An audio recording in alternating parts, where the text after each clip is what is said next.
আপনারা স্বাক্ষর করছেন কিনা? ধন্যবাদ। প্রথম কথা হচ্ছে যে হ্যাঁ, আমরা স্বাক্ষর করছি কালকে। দ্বিতীয়ত হচ্ছে যে জুলাই সনদে স্বাক্ষর করাটা আসলে এটা একটা টেকনিক্যাল, সিম্বলিক জায়গা আর কি। যেই ডকুমেন্টটা এখন প্রেজেন্ট করা হয়েছে এটা কিন্তু আসলে কনসেনসাস কমিশনে গত কয়েক মাস ধরে আলোচনার প্রেক্ষিতে রাজনৈতিক দলগুলো যেগুলো একমত হয়েছে ততটুকুই ওখানে লেখা আছে। ইন্ট্রোতে কিছু কম বেশি করা হয়েছে বিভিন্ন রাজনৈতিক দলের দাবির প্রেক্ষিতে। আমি বোধ করছি এটা কালকে স্বাক্ষর যদি কেউ করে বা না করে, দিন শেষে এটা যতটুকু যারা স্বাক্ষরকারীদের ডকুমেন্ট হবে, ঠিক ইকুয়ালি যারা স্বাক্ষর করছেন না তাদেরও এটা ডকুমেন্ট হবে। কারণ তাদের সাথে সবার সাথে মিলিয়ে আলোচনা করে সিদ্ধান্ত নেওয়া হয়েছে, সাফিসিয়েন্টলি আছে। যেমন জাভেদ কমিশনে তো এনসিপিকে রেগুলারলি রিপ্রেজেন্ট করেছে। কালকে যদি এটা এনসিপি স্বাক্ষর না করে, এর মানে এইটা না জুলাই সনদটা এনসিপির হবে না। আবার কালকে যদি এবি পার্টি এটা স্বাক্ষর করছে, এটা শুধু এবি পার্টির ডকুমেন্ট হবে তা না, এটার মালিকানার প্রশ্নটা ইকুয়ালি সবার জন্য প্রযোজ্য হবে, স্বাক্ষর যে করছে অথবা করছে না। কিন্তু ইতিহাসে তো লেখা থাকবে যে কোন দলগুলো করেনি, যেমন বাসদ, জাসদ, মার্কসপন্থী এই দলগুলো যে করছে না, তাদের যদিও যুক্তি আলাদা, কারণ আলাদা, এবং এনসিপি করছে না, এই নামগুলো তো লেখা থাকবে। কিন্তু এটা করছে না অন সাবস্টেন্সে না, যে এনসিপি এটা বলছে না যে আমি এই জুলাই সনদটা মানি না, এটা সাবস্টেন্স, এটার কন্টেন্টস আমি একমত না, এটা কিন্তু বলছে না। সে যেটা বলেছে, এবং এনসিপি সহ অনেক দলেরই বক্তব্য আছে, এটার বাস্তবায়ন প্রক্রিয়ার সাথে আমাদেরকে যুক্ত হতে হবে এবং একমত হতে হবে।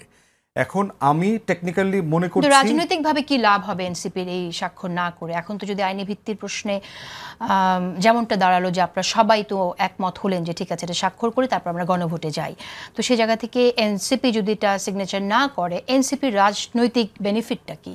ওয়েল, ওইটা তো এনসিপি বলতে পারবে, বাট টেকনিক্যাল জায়গাটা হচ্ছে যে তারা বোধ করছে যে আমরা এমন একটা ডকুমেন্ট কেন স্বাক্ষর করব যেই ডকুমেন্টটা ভবিষ্যতে বাস্তবায়ন হচ্ছে এমন কোনো গ্যারান্টি নাই। এটা ফারাক্কাবাদের মতো হবে আর কি।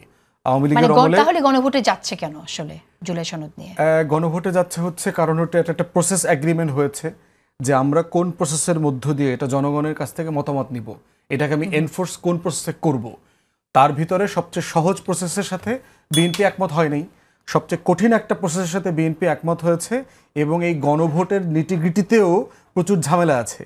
প্রশ্ন কি হবে, লেজিটিমেসির পার্সেন্টেজ কত, থ্রেশহোল্ড কত, এরপরে হচ্ছে এটা কি আরেকটা গণভোটের জন্য সম্মতি নিচ্ছেন, মানে আমরা এটা গণভোটে দিব, আগামী সংসদে এটা প্রেজেন্ট করব, এই প্রসেসে যাচ্ছি। আবার বিএনপি বলছে যে গণভোট এখন অসাংবিধানিক।